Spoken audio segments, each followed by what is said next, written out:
जय हिंद। आज हम लोग चर्चा करेंगे भूकंप के बारे में, जिसे हम लोग इंग्लिश में अर्थक्वेक कहते हैं। जानेंगे कि भूकंप कितने प्रकार के होते हैं, भूकंपीय जोन कितने प्रकार के होते हैं, भूकंपीय पेटी क्या होती है, और primary waves, secondary waves, love waves ये क्या होते हैं। तो बने रहे हमारे इस वीडियो में। भूकंप जिसे हम लोग इंग्लिश में अर्थक्वेक के नाम से जानते हैं, तो हम लोग समझते हैं कि भूकंप की जो उत्पत्ति होती है, शुरू होती है, वे कहाँ से होते हैं। ठीक है, यानी भूकंप जो शुरू होती है, ये पृथ्वी के लेयर्स हैं, ये क्रस्ट, मेंटल, कोर। ठीक है, तो भूकंप की जो उत्पत्ति होती है इस प्रकार से होती है ना, मेंटल से होती है। तो हम इसे क्या कहते हैं, हम इसे फोकस के नाम से जानते हैं। यानी जहाँ से इसकी शुरुआत होती है, भूकंप की शुरुआत होती है, हम उसे फोकस कहते हैं। इंग्लिश इसे हिंदी में कहते हैं प्रारंभ। यानी जहाँ पे भूकंप की शुरुआत होती है हम उसे क्या कहते हैं, प्रारंभ कहते हैं। ठीक है, ठीक। इसके बाद जहां पे ये जाके टकराता है, जिस सरफेस में, जिस सतह में जाकर के टकराया, यानी कि ये अगर हम यहीं पे फेंकेंगे तो कहीं से तो वापस रिटर्न में आएगा ना। तो ये जहां पे मतलब भूकंप पहली बार टकराती है, हम उसे कहते हैं ईपी सेंटर। ईपी सेंटर जिसे हम लोग हिंदी में कहते हैं अधिकेंद्र। क्या कहते हैं, अधिकेंद्र के नाम से जानते हैं। ठीक है, अधिकेंद्र के नाम से जानते हैं। ठीक, अब हम लोग समझ लेते हैं कि जो भूकंप यहाँ से शुरू होकर के ऊपर जाती है ना, पहले जो पहुँचेगा उसे पी कहेंगे, और जो बाद में पहुँचेगा उसे एस कहेंगे। यानी जो पहले पहुँचेगा उसे प्राइमरी कहेंगे, और जो बाद में पहुँचेगा उसे सेकेंडरी कहते हैं, और जो सबसे लास्ट में पहुँचता है उसे लव वेव्स के नाम से जानते हैं। ठीक है, यानी लव तरंगे के नाम से जानते हैं। ठीक है, ये जो ऊर्जा पे काम करता है, ठीक है, यानी ये जिस ऊर्जा के माध्यम से यहाँ पे पहुँचता है, हम उस ऊर्जा को कहते हैं प्रत्यास्थ ऊर्जा। कैसा ऊर्जा, प्रत्यास्थ ऊर्जा। ठीक है, प्रत्यास्थ ऊर्जा कहते हैं। अब समझते हैं कि ये जो भूकंप के प्रकार हैं, primary waves, primary, secondary, loves, है ना। यानी एचडी लव ने इन्हें खोजा था, इसलिए हम इसे कहते हैं लव तरंगे के नाम से जानते हैं। समझते हैं कि इसकी चाल कितनी होती है, यानी ये स्पीड कितनी होती है प्राइमरी वेव्स की। तो ये 6 किलोमीटर प्रति सेकेंड, यानी इसकी जो स्पीड होती है, चाल होती है, ये 6 किलोमीटर, यानी कि 1 सेकेंड में 6 किलोमीटर की दूरी तय कर लेती है। ठीक है, कौन, प्राइमरी वेव्स। अब सेकेंडरी समझते हैं, सेकेंडरी की चाल कितनी होती है, तो 3.5, है ना, यानी 3.5 किलोमीटर प्रति सेकेंड, यानी कि 1 सेकेंड में 3.5 किलोमीटर की दूरी ये तय कर लेता है। कौन, सेकेंडरी वेव्स। लव वेव्स की अगर बात करें तो ये कितनी तय करता है, 1.5 किलोमीटर प्रति सेकेंड, यानी कि 1 सेकेंड में कितना दूरी तय कर लेता है, 1.5 किलोमीटर के आसपास। ठीक है, अगर हम लोग क्षति की बात करें तो प्राइमरी वेव्स में क्षति कम होती है, क्योंकि ये सबसे स्पीड में आ गया, है ना। यानी कि कोई भी चीज़ अगर स्पीड में जाता है तो उतनी क्षति नहीं करती है। जैसे कि इस प्रकार से किया, क्षति नहीं हुई, लेकिन वो धीरे धीरे जा रहा है, धीरे धीरे, यानी दहला के जा रहा है, तो वो क्षति अधिक करेगा। ठीक है, यहाँ पे क्षति क्या करता है, ये मध्यम करता है, मिडिल करता है। ठीक है, लव वेव्स में जो क्षति है ये काफ़ी हाई कर देता है। ठीक है, सबसे अधिक क्षति कहाँ पे होता है, लव वेव्स में। ठीक है, ये कहाँ पे आएगा, जो प्राइमरी वेव्स होते हैं, यानी कि प्राथमिक भूकंप, ये कहाँ पे अधिक आती हैं, तो ये ठोस, द्रव एवं गैस तीनों जगह आ सकते हैं। ठोस, द्रव और गैस। गैस तो मतलब हवा होती है, वहाँ पे आए तो भी, ना आए तो भी क्या फर्क पड़ता है, क्या मतलब पता चलती है। लेकिन अगर बात करें सेकेंडरी की, ये कहाँ पे आती है, ये ठोस में आते हैं और गैस में आते हैं, लेकिन ये जो है ये द्रव में नहीं आ पाती है, सेकेंडरी वेव्स। ठीक है, अगर हम लोग लव वेव्स की बात करें तो ये धरातल पे आती है और काफ़ी भयानक तबाही लाती है। धरातल पर कौन आता है, तो लव वेव्स। समझते हैं गति किस प्रकार से करती है, यानी इसका जो मोशन होगा वो किस डायरेक्शन में होगा, तो ये अनुदैर्घ्य करती है। अनुदैर्घ्य, अनुदैर्घ्य यानी कि ये सीधे गति करती है, इसका जो मोशन होता है वो सीधे होता है। ठीक है, लेकिन अगर हम लोग सेकेंडरी की बात करें तो ये अनुप्रस्थ करता है गति, अनुप्रस्थ, जिसे कि ट्रांसवर्स कहते हैं, यानी कि इस प्रकार से करता है। ठीक है, ये जो गति करता है ये ट्रांसवर्स करता है। अगर हम लोग लव की बात करें तो ये भी ट्रांसवर्स ही करता है, यानी ये भी अनुप्रस्थ ही गति करता है, अनुप्रस्थ। ठीक है, अब हम लोग जानते हैं प्राइमरी वेव्स जो होते हैं, यानी प्राथमिक भूकंपीय, ये प्राथमिक होते हैं, इसलिए हम इसे फर्स्ट भूकंप के नाम से जानते हैं, यानी कि फर्स्ट अर्थक्वेक। ठीक है, ये प्राथमिक होती है, प्राथमिक, इसे हम लोग द्वितीय कहते हैं, द्वितीयक। इसे हम लोग गॉड भी कहते हैं, गॉड, ठीक है। और इसे हम लोग क्या कहते हैं, ये धरातल पर आता है और ये काफ़ी मतलब तबाही लाता है, ठीक है। तो हम इसे तृतीयक भूकंप के नाम से जानते हैं। कौन सा भूकंप? तृतीय। और ये धरातल पे आती है, थर्ड, ठीक है। अब हम लोग समझते हैं, यानी हमने तो समझ लिया कि स्पीड किस में अधिक होगी, किस में क्षति सबसे अधिक होती है, भूकंप सबसे अधिक कहाँ पे आता है ना, ठोस में आएगा या द्रव में आएगा या गैस में आएगा, ठीक है। अब हम लोग समझते हैं पी वेव्स, यानी तरंगे क्या होती है ना, यानी कि भूकंप की जो तरंगे होती है, यानी कि वे कितने मतलब वेवलेंथ के माध्यम से वे गमन करती है, इसके बारे में हम लोग चर्चा करेंगे, ठीक है। पी वेव्स की जो तरंगे होती हैं वे काफ़ी होती हैं, ठीक है। यानी कि इसका जो स्पीड होती है यानी आवृत्ति संख्या होती है वे सबसे अधिक होती है। अगर एस वेव्स की बात करें तो ये थोड़ा बड़ा होती है, ठीक है। एल वेव्स की बात करें तो ये और बड़ा होती है, ठीक है। आवृत्ति हम लोग संख्या को दर्शाते हैं, ये जो है वेव्स जो है यानी ये जो तरंगे हैं, यानी ये इस बात को मतलब बताता है, इस बात को दर्शाता है कि जो तरंगे होती है जो धरातल पर आती है वे किस प्रकार से तबाही लाती है, किस प्रकार से जितने भी बड़े बड़े इमारत होते हैं उसे दहला करके चले जाती है, ठीक है। आवृत्ति हम लोग संख्या को दर्शाते हैं, ठीक है। तो इसकी संख्या सबसे अधिक है ना, 1 2 3 4 5 6 7, तो ये संख्या को दर्शाता है। तो पी वेव्स की जो संख्या होती है वे सबसे अधिक होती है। लेकिन अगर इसका हम लोग संख्या की बात करें तो ये मध्यम होती है, क्या होती है? मध्यम। और एल वेव्स की अगर हम लोग संख्या की बात करें तो ये क्या होती है? ये कम होती है, ठीक है। अब हम लोग तरंग दैर्घ्य की बात करते हैं। तरंग दैर्घ्य दूरी को दर्शाता है, दूरी यानी कि कौन कितनी दूरी तय करता है, किया है दूरी, यानी ये इसके और इसके बीच में जो दूरी है ये कितनी है, यानी कितनी के अंतराल है, कितने के गैपिंग में ये तरंग दोबारा आई है। यानी कि हम अगर अपने हाथ को इस प्रकार से उछालें तो ये कितने देर में नीचे आती है और फिर कितने देर में पुनः ऊपर चले जाती है, इसी को हम लोग तरंग दैर्घ्य के नाम से जानते हैं, ठीक है। तो इसकी जो तरंग दैर्घ्य होती है वे क्या होती है? कम होती है, ठीक है। और इसकी जो तरंग दैर्घ्य है ये मध्यम होती है। इसकी जो तरंग दैर्घ्य है यानी दूरी की अगर बात करें तो ये सबसे अधिक होती है, ठीक है। आयाम, आयाम ऊंचाई को दर्शाता है, ठीक है। तो इसकी ऊंचाई तो उतनी अधिक नहीं है, इसकी जो ऊंचाई है जिसे हम लोग इंग्लिश में कहते हैं हाइट, ये क्या है? कम है। लेकिन इसकी हाइट जो है ये मध्यम है, क्या है? मध्यम है, ठीक है। लेकिन हम लोग अगर लव वेव्स की अगर बात करें तो इसकी जो हाइट यानी ऊंचाई है वे दोनों को कंपेयर में सबसे अधिक है, ठीक है। इसकी जो हाइट है कितनी बड़ी है और ये कितनी है, यानी कि ये पूरा दहला देता है पृथ्वी को, कहता नहीं तुम गिरवे करो, इस प्रकार से मतलब लाता है, ठीक है, भूकंप लाती है। अब हम लोग समझते हैं कि भूकंप की पेटी क्या है, यानी कहाँ पे भूकंप सबसे अधिक आती है, ठीक है। यानी वहाँ पे फिक्स है, आना ही आना है, ठीक है। हम लोग जानते हैं पहले प्रशांत महासागर के बारे में, प्रशांत महासागरीय पेटी, यहाँ पे जो भूकंप होते हैं ये 63% के आसपास आती है ना, यानी 63 से 70% भूकंप जो है प्रशांत महासागर की पेटी से ही आती है।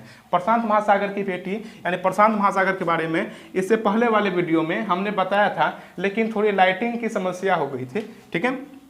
ये प्रशांत महासागर है इस साइड में और इस साइड में भी प्रशांत महासागर है, यानी कि दोनों अटैच्ड हैं, यानी पृथ्वी की जो मतलब आकृति है भूभाग है, यानी कि हम लोग बोल सकते हैं एक गेंद के बराबर है, ठीक है। तो जो इस साइड में होगी डायरेक्शन से, जो इस साइड में मतलब प्रशांत महासागर है तो वो तो इस साइड में भी होगी ना, क्योंकि दोनों तो मतलब आपस में घुमा हुआ है ये ना। यानी कि अगर फुटबॉल की बात करें, अगर इसी की बात करते हैं तो अगर हम इसे घुमाते हैं तो जिस प्रकार की इस इधर स्ट्रक्चर्स हैं, संरचना है और इसके अपोजिट डायरेक्शन में भी सेम है, तो कहने का तात्पर्य है कि ये दोनों जो है प्रशांत महासागर ही हैं, ठीक है। और यहाँ पे जो भूकंप की पेटी होती है वे सबसे मतलब घातक होती है, यानी सबसे अधिक जो भूकंप है यही प्रशांत महासागर में ही आती है, ठीक है। भूकंप की जो पेटी है ये 2 प्रकार की क्रियाएं करती है, पहला अभिसरण, अभिसरण और दूसरा अवसरण,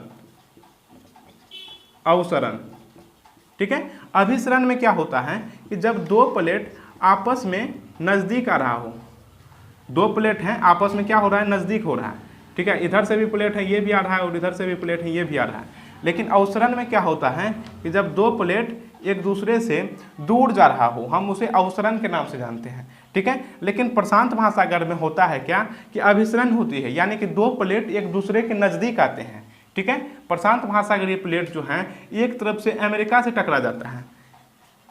कहाँ से टकराता है? प्रशांत प्लेट कहाँ से टकराता है? एक ओर से अमेरिका से टकरा जाता है,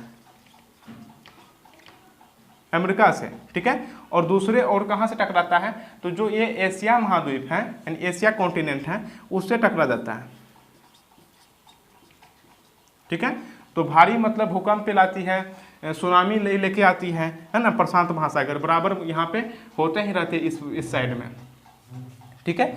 अब हम लोग समझते हैं मध्य महाद्वीपीय पेटी, यानी कि महाद्वीप के मध्य से जो पेटियां गुजरती हैं उसी को हम लोग कहते हैं मध्य महाद्वीपीय पेटी, ठीक है। प्रशांत महासागर पेटी के बारे में हमने समझ लिया। इस साइड में भी प्रशांत महासागर की पेटी है और इस साइड में भी है, यानी कि ये जो प्रशांत महासागर है जहाँ पे जल पाई जाती है वे भी तो एक प्लेट में ही स्थित है ना।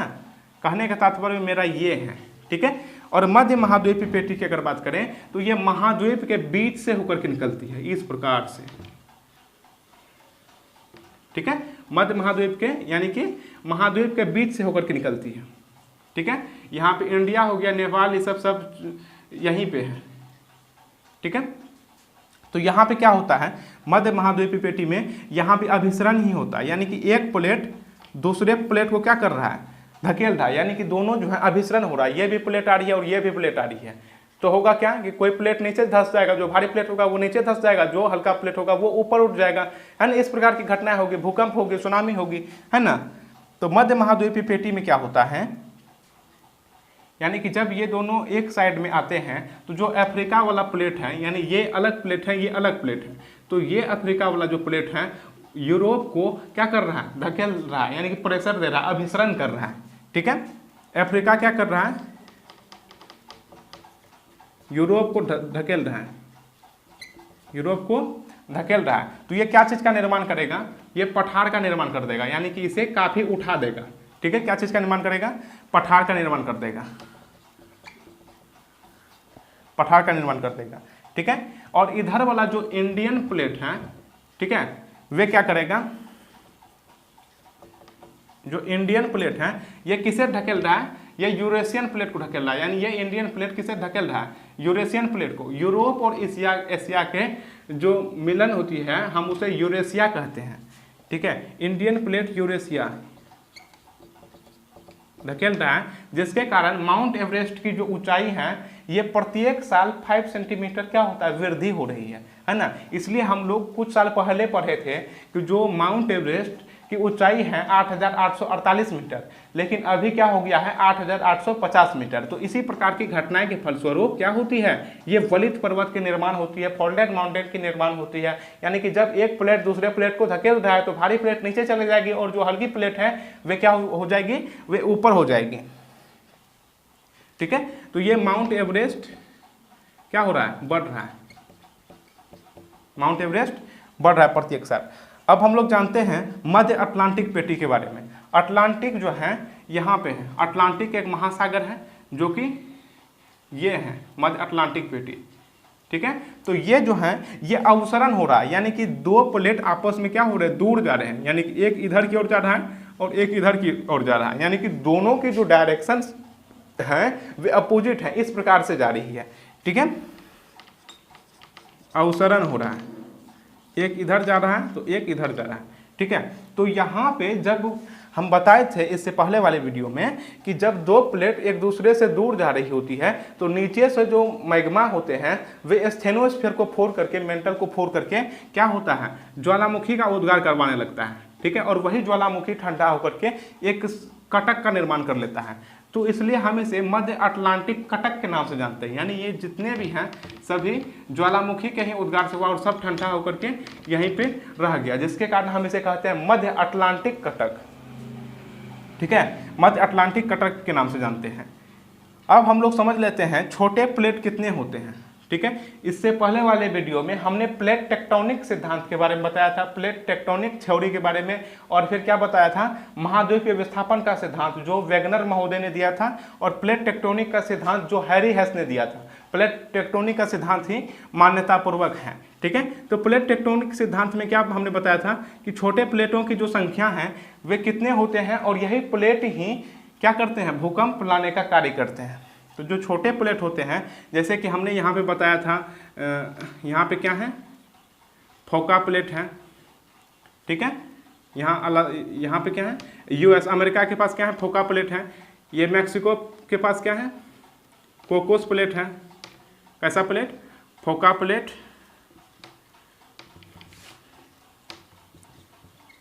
फोका प्लेट। ये क्या है, कोकोस प्लेट है, कोकोस प्लेट है। और यहाँ पे क्या है, पेरू के पास नचका प्लेट, नचका प्लेट, ठीक है। और फिर हमने बताया था कि ये जो है अंडमान के पास ये कौन सा प्लेट है, ये हमने बताया था बर्मा प्लेट के बारे में। ये कौन सा प्लेट है, बर्मा प्लेट, ठीक है। ये बर्मा प्लेट है। और यहाँ पे कौन सा प्लेट है, सुंडा प्लेट। यहाँ पे है फिलीपींस के पास सुंडा प्लेट, ठीक है। और फिर फिलीपींस प्लेट, फिलीपींस प्लेट, ठीक है। ये हमने बताया था यहाँ पे है, ठीक। और हमने बताया था ये क्या है, ये अफ्रीका महाद्वीप है, और इस साइड में जो है एक कॉन्टिनेंट अलग होने वाला है, जिसे हम लोग जेलैंडिया के नाम से जानेंगे। जेलैंडिया, कैसा, जेलैंडिया के नाम से जानेंगे। ये क्या हो जाएगा, कुछ समय बाद, यानी कि हजारों सालों के बाद ये क्या हो जाएगा, इससे टूट करके अलग हो जाएगा, जिसे हम लोग जेलैंडिया कहते हैं। और भी छोटे छोटे प्लेट के बारे में हमने बताया, जैसे फोका प्लेट है, कोकोस प्लेट है, नचका प्लेट है। यहाँ पे हमने बताया था कैरेबियन प्लेट के बारे में, यहाँ पे हमने बताया था स्कॉर्सिया प्लेट के बारे में, और हमने बताया था यहाँ कौन सा प्लेट है, अरब प्लेट है, ठीक है। ये सब जितने भी प्लेट बताए हैं ये सब छोटे प्लेट हैं, लेकिन ये बराबर क्या करते हैं, ये बराबर बड़े प्लेट से टकरा करके वहाँ पे क्या हो जाती है, भूकंप का निर्माण कर देता है। क्या चीज़ का निर्माण कर देता है, भूकंप का निर्माण कर देता है, सुनामी का निर्माण कर देता है, ठीक है। ये छोटे छोटे प्लेट हैं, ठीक। तो हमने छोटे प्लेट के बारे में भी जान लिया। अब समझते हैं अंटार्कटिका। अंटार्कटिका ये नीचे में है अंटार्कटिका। यहाँ पे नज़दीक कोई भी प्लेट नहीं है, जिसके फलस्वरूप क्या होता है कि यहाँ पे भूकंप एवं सुनामी कुछ नहीं आती है।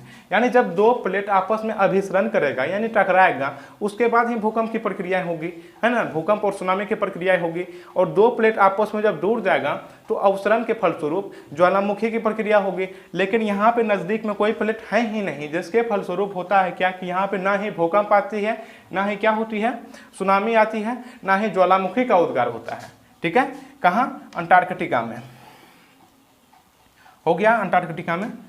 अब हम लोग समझते हैं कि भूकंप जो आते हैं, भूकंप आने के क्या कारण होते हैं, आखिर भूकंप आते ही क्यों हैं, ठीक है।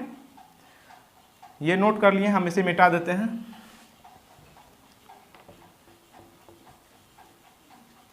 ठीक है, भूकंप आने के कारण क्या होते हैं, तो पहला कारण है वलित पर्वत का निर्माण, वलित पर्वत, ठीक है, वलित पर्वत का निर्माण, जैसे हम लोग फोल्डेड माउंटेन कहते हैं। यानी कि एक प्लेट इधर से जा रहा है और एक प्लेट क्या हो रहा है, ऊपर इसका चढ़ गया, ठीक है। तो जो ये प्लेट है, ये जो प्लेट नीचे गया है, ये मैग्मा को क्या कर रहा है, उद्गार कर दिया, यानी कि यहाँ जो है स्टेनोस्फीयर को फोड़ दिया। और जो मैग्मा है, मैग्मा के उद्गार के फलस्वरूप यहाँ पे हमेशा कंपन होते ही रहते हैं, यहाँ पे प्रेशर देते ही रहता है, ठीक है। जिसके फलस्वरूप होता है क्या कि ये प्लेट हमेशा बढ़ते ही रहता है। जिस प्रकार से हमने माउंट एवरेस्ट का एग्जाम्पल लिया, जो कि हिमालय में है, यहाँ पे है, ठीक है। ये वलित पर्वत का निर्माण है। और ये जो है ये जो है हिमालय पर्वत जो है, और ये इंडियन प्लेट जो है, ये इसे धकेल रहा है, जिसके फलस्वरूप यहाँ पे भूकंप आती है ना, यहाँ पे भूकंप आती है, भयानक भूकंप आती है, ठीक है। तो ये वलित पर्वत का ही एग्जाम्पल है, जो कि क्या होता है, भूकंप आने के कारण होते हैं। अब हम लोग समझते हैं दूसरा में विनाशी प्लेट, विनाशी प्लेट का कगार, विनाशी प्लेट का कगार, यानी कि जो विनाशी प्लेट है होते हैं, उसके कगार क्या काम करते हैं, ठीक है। विनाशी प्लेट कौन होते हैं, जैसे कि ये प्लेट है और ये भी एक प्लेट ही है, ठीक है, और ये भी एक प्लेट ही है, ठीक है। तो जब इस प्रकार की प्लेट होती है, तो जो इसके साइड वाले कॉर्नर वाले होते हैं, उसमें बराबर जो अब जो घर्षण की प्रक्रिया होती है, जिसे हम लोग अभिसरण कहते हैं, इसके माध्यम से ही क्या होती है, भूकंप आती है। इस साइड में भी भूकंप आ जाएगा और यहाँ भी भूकंप आ जाएगा, ठीक है। तो हम लोग इसे विनाशी प्लेट के नाम से जानते हैं, विनाशी प्लेट के कगार के नाम से जानते हैं, क्योंकि भूकंप यहीं पे आती है, ना कि यहाँ पे आएगा। जहाँ पे कोई भी प्लेट दूसरे प्लेट से टकराते हैं वहीं पे भूकंप आती है, वहीं पे अगर आसपास समुद्र है तो वहीं पे सुनामी आती है, नहीं तो कहीं नहीं आती है, ठीक है। यहाँ भी क्या होगा, भूकंप आएगा, ठीक है। और अगर बगल में समुद्र है तो यहाँ पे सुनामी ला देगा। समुद्र में जो आती है भूकंप पे, हम उसे सुनामी के नाम से जानते हैं, ठीक है। तो ये विनाशी प्लेट हो गया, ठीक। और तीसरा में होते हैं मानव जनित कारण, मानव जनित कारण, ठीक है। मानव जनित कारण क्या है कि जहाँ पे यहाँ फोका प्लेट है, ठीक है। सपोज दैट यहीं पे वे बड़े बड़े बिल्डिंग के और इंडस्ट्री के मतलब कारखाने खोल दिए हैं और यहीं पे लाखों की संख्या में क्या कर रहे हैं, जो भी हेल्पर्स हैं, जो भी इसके सहयोगी हैं, ठीक है, ठीक है, जो भी इसके क्या है स्टाफ हैं, उन सबको ये क्या दे रहे हैं, यहाँ पे काम दे रहे हैं। तो जो भूकंप आएगी तो ये सब की जो हानि होगी, यानी यहाँ पे क्या होगा, यहाँ पे भयानक भूकंप आती है, यहाँ पे भूकंप आएगी और लाखों करोड़ों की हानि होगी, ठीक है। तो ये मानव जनित कारण भी हो जाते हैं, ठीक। अब हम लोग समझते हैं, ये तो हमने समझ लिया कारण के बारे में, और हम लोग अब समझते हैं जोन क्या होते हैं, यानी कि हम लोग किस भूकंपीय जोन में आते हैं। तो 1 से 5 तक होती है, 1 2 3 4 5, लेकिन 1 की जो मान्यता है इसे समाप्त कर दिया गया है, अभी 2 से 5 तक ही है, ठीक है। यानी है तो 4 ही, लेकिन काउंटिंग कितने से किए जाते हैं, 2 से किए जाते हैं, ठीक है। अगर ये हम लोग भारत की नक्शा की बात करें, ये उत्तर में क्या हो गया, जम्मू कश्मीर हो गया, ठीक है। तो ये जो है इस प्रकार के क्षेत्र में भूकंपीय जोन 5 आते हैं, ठीक है। यानी यहाँ पे जो है पूर्वोत्तर हो गया, इस सब में भूकंपीय जोन, गुजरात का भुज हो गया, ठीक है। यहाँ पे भूकंप जो है सबसे अधिक होती है, भूकंपीय जोन 5 में होते हैं, ठीक है। यानी कि 9 तीव्रता की भूकंप आती है कभी कभी। यहाँ भी भुज में भी आ गया था 26 जनवरी के दिन, ठीक। तो ये जोन हो गए। अब हम लोग समझते हैं कि मशीन क्या होते हैं, यानी कि भूकंप जिससे हम लोग की नापते हैं, यानी कि भूकंप को अगर हम लोग नापना है तो किस मशीन के माध्यम से नापते हैं, है ना। तो सिस्मोमीटर के माध्यम से, सिस्मोमीटर के माध्यम से, ठीक है। और भूकंप के अध्ययन को सिस्मोलॉजी कहते हैं, सिस्मोलॉजी कहते हैं, ठीक है। और जिस ग्राफ से नापते हैं उसे हम लोग कहते हैं सिस्मोग्राफ, सिस्मोग्राफ कहते हैं, ठीक है। और जिस स्केल से नापते हैं उसे हम लोग कहते हैं रिक्टर स्केल, रिक्टर स्केल के नाम से जानते हैं। यानी अगर ग्राफ तो दे दिए, इस प्रकार से ग्राफ तो दे दिए, लेकिन इसे नापेंगे क्या, तो कोई भी चीज होने चाहिए नापने के लिए, तो ये रिक्टर स्केल से नापते हैं, ठीक है। ये हो गए मशीन्स के बारे में, यानी कि ये छोटे मोटे एग्जामों के लिए हो गए कि इस प्रकार की क्रियाएं होती है। यानी कि मशीन क्या हो गया, सिस्मोमीटर अध्ययन, और भूकंप के अध्ययन को हम लोग सिस्मोलॉजी कहते हैं। ग्राफ को क्या कहते हैं, जिस ग्राफ के माध्यम से नापाई होती है उसे हम लोग सिस्मोग्राफ के नाम से जानते हैं। और जिस स्केल से नापते हैं उसे हम लोग रिक्टर स्केल कहते हैं, यानी कि केजी को किलो में नापते हैं, है ना। यानी कि अगर हमें धान गेहूँ नापनी होती है तो किलोग्राम में नापते हैं, अगर दूध या तेल नापनी होती है तो हम उसे लीटर में नापते हैं। इसी प्रकार भूकंप के जो ग्राफ होते हैं उसे नापने के लिए रिक्टर स्केल में नापते हैं। चेतावनी क्या होती है, तो रेडॉन गैस की अधिकता काफ़ी बढ़ जाती है। रेडॉन गैस जो होते हैं वे वातावरण में काफ़ी अधिक फैल जाती है, और फिर इलेक्ट्रोमैग्नेटिक